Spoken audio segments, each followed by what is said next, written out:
이 요한복음 6장은 오병이어 사건에 이어 나오는 논쟁입니다.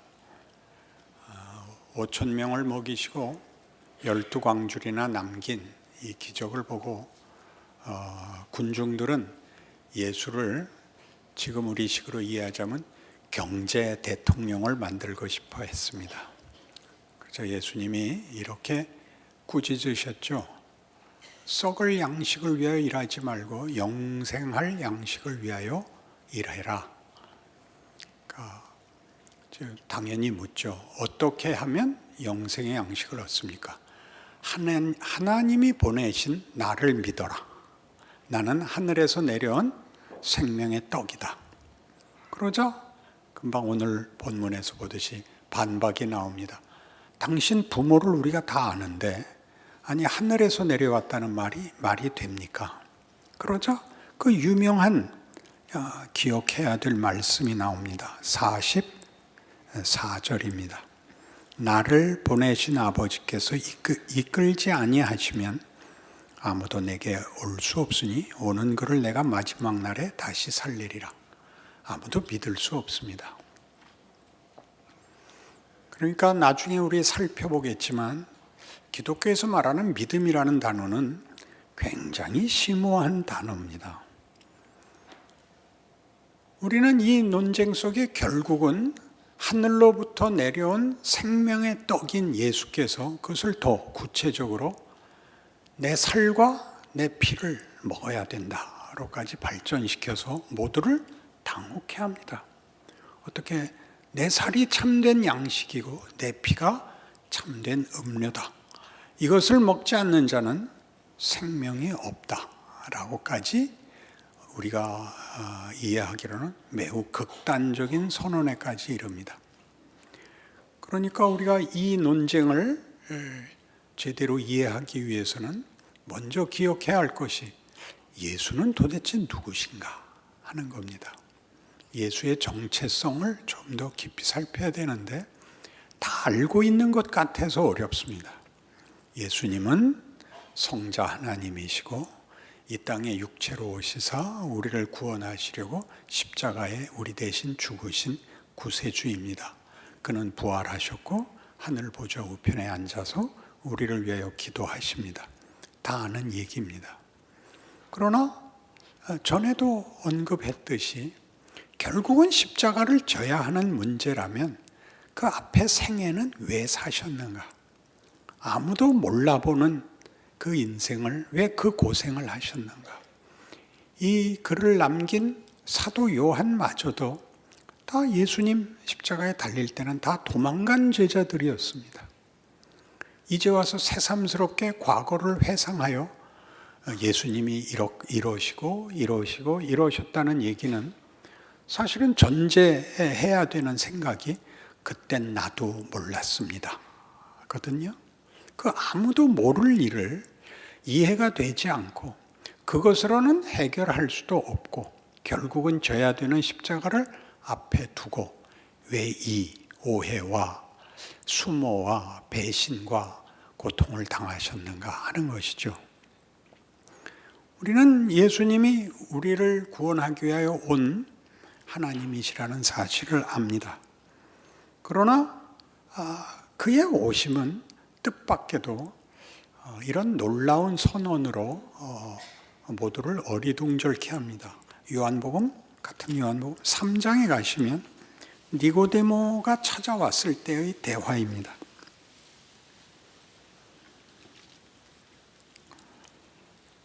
니고데모가 묻는 9절부터 1절 그런데 바리새인 중에 니고데모라 하는 사람이 있으니 유대인의 지도자라. 그가 밤에 예수께 와서 이르되 랍비요 우리가 당신은 하나님께로부터 오신 선생인 줄 아나이다.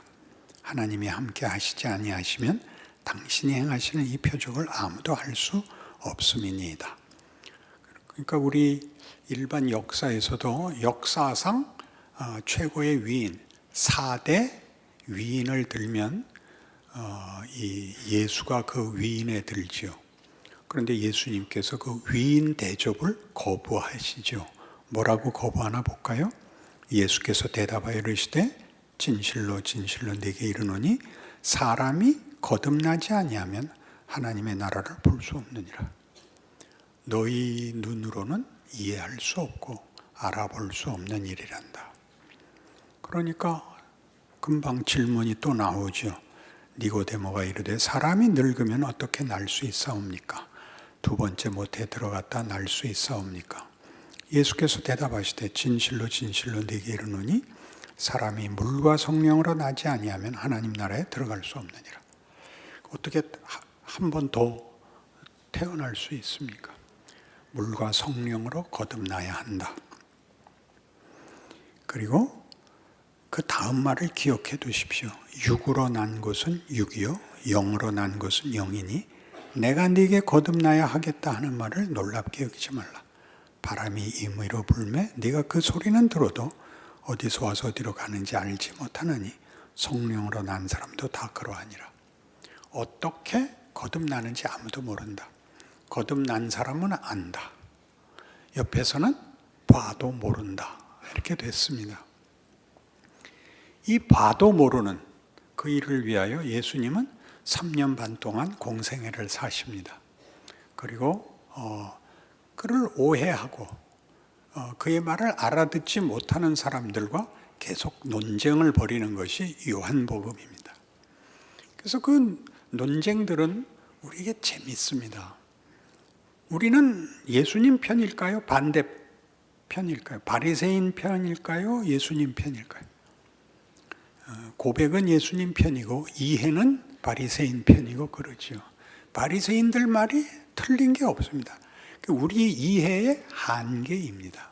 그걸 어떻게 넘어서는가? 그걸 넘어선다는 것, 거듭난다는 게 무슨 뜻인가? 어느 날 회개하고 주를 고백하면 된다라는 것은 이미 결과입니다. 조건이 아닙니다. 회개는 조건이 아니고 거듭나야 죄인인 걸 알게 됩니다. 그러니 참 이 부분이 어렵죠. 우리의 이해를 돕는 고린도전서 15장을 찾아갑니다.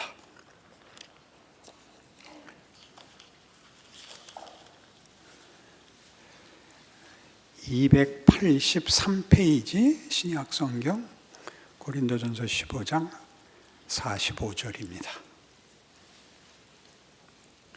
기록된 바 첫사람 아담은 생명이 되었다 함과 같이 마지막 아담은 살려주는 영이 되었나니 그러나 먼저는 신령한 사람이 아니요 육의 사람이요 그 다음에 신령한 사람이니라.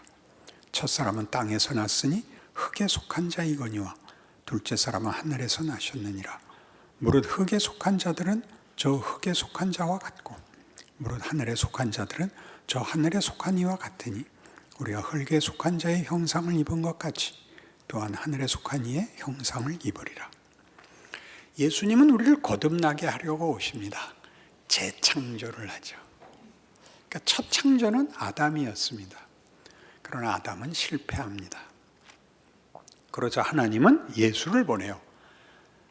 두 번째 창조를 하죠. 두 번째라 그러니까 첫 창조가 무효화됐다 이렇게 생각하지 마시고 첫 창조로 실패한 연장선에서 재창조를 만들어냅니다. 물세례, 깨끗이 씻는 실패를 씻어내는 거라면 성령은 그전에는 허락되지 않았던 선물로 영광으로 우리에게 임합니다. 예수께서 하시는 얘기는 이겁니다. 너희가 전에는 아담의 후손으로 태어나 흙의 사람이었고 이 땅에 속했었다. 그러나 이제 아버지가 나를 보낸 것은 나를 믿는 자마다 영생을 얻게 하려는 것이다. 어떻게 영생을 얻느냐? 내가 너희를 흙으로 빚었던 너희를 내 살과 피로 새롭게 만들겠다. 우리의 재료와 진료와 내용이 바뀌는 겁니다. 우리를 두 번째 창조는 첫 창조와 비교할 수 없이 더 크고 놀라운 대로 우리를 불러냅니다. 그런 일이 있을 수 있는가? 로완 윌리엄스는 그의 책에서 이렇게 말하는 대목이 있습니다. 하나님은 언제든지 아무 때나 새로운 창조를 가지고 역사에 개입하실 수 있다. 아멘. 그렇습니다. 하나님이 처음에 창조한 게 다고 그 다음은 어쩔 줄 모르는 이가 아니라 창조가 계속 풍성해지고 놀라워지고 꽃 피고 무성해지지요. 당연히 그렇죠. 영생이란 목숨이 영원토록 보존되는 것이 아니라 자라나는 것이지요. 우리가 태어나서 자라나듯이 우리의 생각이 인생 속에서 경험과 우리의 성찰로 인하여 우리를 녹있게 하듯이 시간은 흘러가는 것이 아니라 우리를 누적시키죠. 우리의 모든 과거가 우리에게 유효합니다. 그것이 다만 눈물이었고 후회일지라도 그게 일을 합니다. 멋있는 사람들의 고백은 다 그거죠. 나도 죄인입니다. 나도 평범한 사람입니다. 내가 더 못난 사람입니다. 그렇게 말할 수 있는 사람은 그게 열매를 맺은 사람들이죠. 못난 사람들은 아무 열매가 없죠. 나열된 과거만 있을 뿐이죠. 예수는 이 일을 하러 오신 겁니다. 그래서 우리에게 뭘 보이시나요? 하나님이 새로 만드시려는 하나님의 백성들은 어떤 존재고 어떤 반응과 책임과 영광을 가지는가 보이고 계십니다. 이게 예수께서 말씀하시는 내 살을 먹어라, 내 피를 마셔라의 진정한 내용입니다. 그러니 여러분이 얼마나 가치 있는 존재인가 아셔야 됩니다. 우리말에 멋진 말이 있었지요. 핏줄은 속일 수가 없어.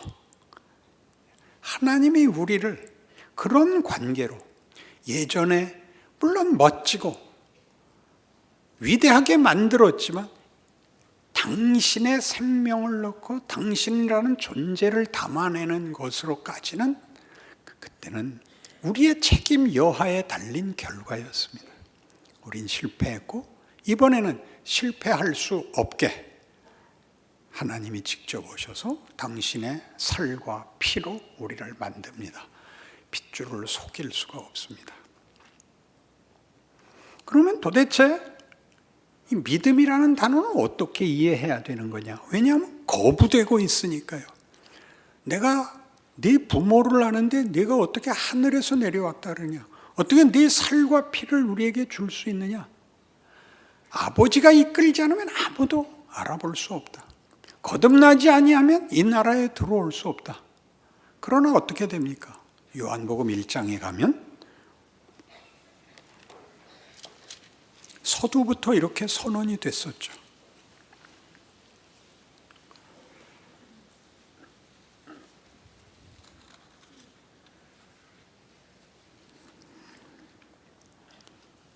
(9절부터) 봅니다. 참빛 곧 세상에 와서 각 사람에게 비추는 빛이 있었나니 그가 세상에 계셨으며 세상은 그로 말미암아 지은 바 되었으되 세상이 그를 알지 못하였고 자기 땅에 오매 자기 백성이 영접하지 아니하였으나 영접하는 자 곧 그 이름을 믿는 자들에게는 하나님의 자녀가 되는 권세를 주셨다입니다. 이걸 이렇게 나누면 안 됩니다. 안 믿는 것들은 자기 책임이에요. 나는 영접하고 믿었어. 이렇게 둘을 나누는 게 아니라 믿을 수 없는 분이 왔고 상상할 수 없는 일을 이루려 오셨는데 그를 믿게 되는 자가 이때더라. 그러니까 영접하는 자는 자기 책임을 요구하는 것이 아니라 13절 이는 혈통으로나 육종으로나 사람의 뜻으로 나지 아니하고 오직 하나님께로부터 난 자들이니라. 새로운 종족을 만드는 거죠. 하나님이. 하나님의 백성, 하나님의 가족을 만드는 겁니다. 믿음이라는 단어가 우리를 혼돈시키죠. 왜요? 믿음은 분명히 우리의 책임이 들어있는 단어니까요. 히브리서 할 때 한 거 기억나세요? 믿음의 정의. 믿음은 뭘로 시작한다? 은혜로 시작한다. 무엇을 목적한다? 책임을 목적한다. 기억나세요? 불과 몇 달 전 일인데 하나님이 우리를 당신의 자녀로 새로 만드셔서 기르십니다. 예수께서 기꺼이 성육신의 인생을 사는 것 같이 우리가 기꺼이 우리 인생을 살게 하십니다. 하나님의 자녀로 적대적이고 오해받고 공포 속에 살아가야 되는 현실을 기꺼이 살게 하심으로 어두운 가운데 빛이 들어오듯이 배고픈 자들에게 생명의 떡이 주어지듯이 우리의 존재와 우리의 실력을 만천하에 자랑하시기를 원하십니다. 이게 성경이 얘기하는 믿음입니다. 그래서 이 대목은 매우 놀랍죠. 영접하는 자는 혈육에 속한 자가 아니라 하나님께서 불러 그의 자녀 삼은 자라는 증거가 되는 것입니다. 여러분의 믿음을 이게 진짜인가 아닌가라고 물어볼 필요가 없습니다. 예수가 누군지를 알고 예수를 믿는다고 고백하면 그는 진짜입니다. 예수가 복권장수거나 예수가 마술사가 아니라 하나님이 보내신 하나님의 아들, 내 죄를 위하여 십자가에 죽으신 구세주라는 걸 아는 그 예수라는 이름을 믿는다라고 하면 그것은 여러분의 이해와 실력을 벗어난 큰 은혜 속에 여러분이 이미 들어와 있는 증거인 것입니다. 그래서 이 믿음의 신비에 관한 알쏭달쏭하고도 놀라운 증거 구절이 갈라디아서 2장 20절에 있습니다. 아시는 유명한 구절 중에 하나지만 찾아가 봅시다. 303페이지 신약 성경의 갈라디아서 2장 20절 함께 읽어보실까요?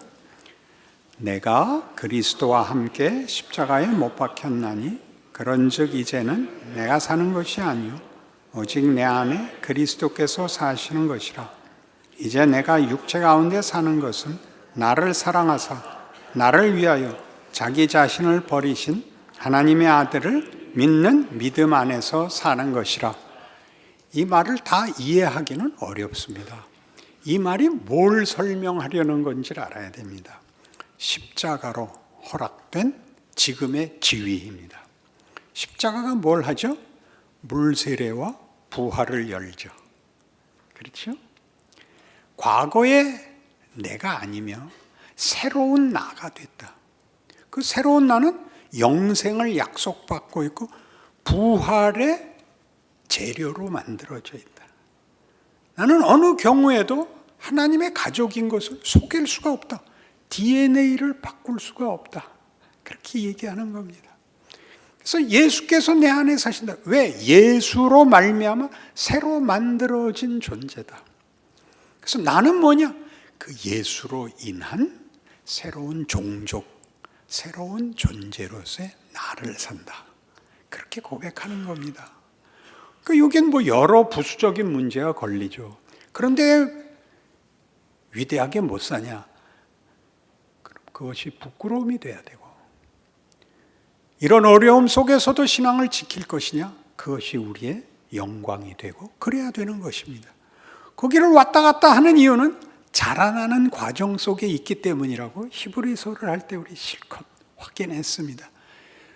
완벽하게 태어나는 것이 아니라 완벽한 존재이지만 자라나야 합니다. 풍성해지고 스스로가 되어야 합니다. 우리 입술로 항복과 고백과 찬송과 감사를 돌려야 합니다. 그것이 우리의 명예이지요. 우리의 삶의 이유지요. 그것이 성경이 얘기하는 믿음입니다. 이런 놀라운 신비를 이해한다면 이게 무슨 논리적으로 무슨 수학적으로 설명할 수 있는 게 아니라 우리 스스로에게서 확인됩니다. 우린 예수를 믿습니다. 천국 갈 것을 믿습니다. 그리고 내가 거기에 그 소원과 약속에 부응하지 못하는 걸 부끄러워합니다. 그것까지 증거죠. 세상 사람들이 다 아무렇지 않게 사는 걸 우리는 못 견딥니다. 이거보다 잘 살아야 돼. 더 쓸모 있어야 돼. 라는 소원들은 우리의 위대함이 이렇게 어느 낮은 수준에서 타협되는 걸 우리가 못 참는 겁니다. 그 고통이 너무 심해서 나는 아닌가? 라는 의심이 들 때까지 우리가 스스로를 걱정합니다. 여러분이 위대하기 때문에 이 걱정이 생겨 있습니다. 그래서 이 모든 일들이 예수의 공생애가 우리를 구원하러 왔으나 우리가 당신을 알아보지 못하는 조건과 환경 속에서 어떻게 하나님의 영광을 드러내고 우리에게 하나의 모범을 제시하셨는가를 깨우침으로써 하나님이 지금 일하시는 십자가의 도가 믿지 않는 자들에게 미련해 보이듯이 믿는 사람들도 왜 예수를 믿었는데 고통스러운 현실을 살아야 되는가를 의심하게 만드는 것과 같은 과정을 거치는 겁니다. 이게 하나님의 지혜고 권능입니다. 우리를 통하여 뭘 하자고요? 세상 역사를 하나님의 나라로 만들겠답니다. 그것이 시간 속에서 이루어지지 않고 시간 후의 결과가 결실될 것이지만 그것을 만들기 위하여 시간 속에 예수를 보냈고 우리를 보내고 있습니다. 예수가 한 개인적 존재로 실존으로 와서 한 개인이 전 인류를 뒤집어 놓고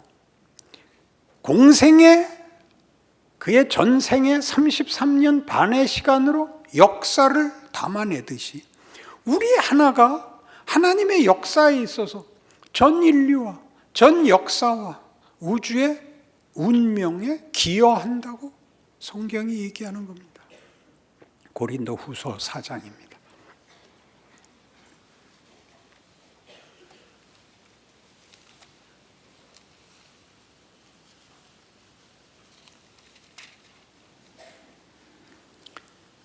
(290페이지) 고린도후서 4장 10절부터 제가 읽겠습니다. 우리가 항상 예수의 죽음을 몸에 짊어지면 예수의 생명이 또한 우리의 몸에 나타나게 하려 함이니라. 우리 살아있는 자가 항상 예수를 위하여 죽음에 넘겨지면 예수의 생명이 또한 우리 죽을 육체에 나타나게 하려 함이라. 그런즉 사망은 우리 안에서 역사하고 생명은 너희 안에서 역사하느니라. 사망을 이긴 존재라는 것을 보입니다. 사망이 마음껏 자기 폭력을 쓰는 곳에서 그 사망이 끝이 아니고 인간은 사망을 이기는 위대한 존재로 부름을 받았다고 증거합니다. 하나님 자신이 사망을 감수하실 수 있었습니다. 우리 손에 죽으십니다. 그러나 그를 죽일 수 없었습니다. 그의 영광을 가릴 수는 더더욱 없었습니다. 그 죽음은 우리가 하나님에 대한 이해를 훨씬 더 크게 가지는 중요한 사건이 되었죠. 우리를 위해서라면 하나님이 죽을 수 있다라는 건 얼마나 굉장한 겁니까? 폭력으로 우리를 압제하는, 강요하는, 조작하는 신이 아니라 우리를 사랑하사 당신이 죽음의 자리까지도 양보할 수 있다면 우리는 그 하나님이 너무 고맙지요. 그리고 그런 혜택을 받는 것뿐만 아니라 그 은혜를 베푸시는 일에 동참하렵니다. 위대한 인생을 살렵니다. 네가 져라. 네가 양보해라. 너는 사망이 너한테 영향을 미치지 못한다는 걸 보여줘라. 죽음의 공포 속에서 벌벌 떠는 세상 앞에 이게 다가 아니야. 부활이 있어. 하나님이 일하고 있어. 라고 증언해라. 내가 더 많이 가져야 되는 것 아니다. 히브리서 5장 8절이었죠. 그가 아들이시라도 받으신 고난으로 순종함을 배워서 온전하게 되었은 즉 우리에게 대제사장 되기에 마땅하시도다 였습니다. 하나님의 영광이 이렇게 드러난다는 걸 안다면 우리의 현실의 어떤 고통도 우리를 절망시킬 수 있는 것이 없습니다. 이게 예수를 믿는다는 뜻입니다. 하나님의 창조와 하나님의 영광에 부름을 받은 것이죠. 그리고 우리가 사는 인생이 그 일을 구체화하고 내가 하고 내가 책임을 지고 내가 마음껏 하나님을 자랑하는 시간이 되는 것입니다. 그 인생을 사시는 여러분이라는 것 기억하시는 위대한 결단과 인내와 순종과 자랑과 놀라운 기쁨이 있기를 바랍니다. 기도하십시다. 하나님 아버지, 우리는 하나님의 자녀입니다. 무서울 것이 없습니다. 우리는 넉넉하고 우리는 복됩니다. 나누게 하시옵소서. 우리는 빼앗길 것이 없습니다. 세상은 우리를 도울 것도 없습니다. 하나님께서 기꺼이 그리하신 것 같이 우리도 우리의 인생을 영광과 자랑과 명예와 기적으로 살게 하옵소서. 내가 있음으로 인하여 나를 보는 자가 다 하나님께 영광을 돌리는 그런 인생이 되게 하여 주시옵소서. 예수님 이름으로 기도합니다. 아멘.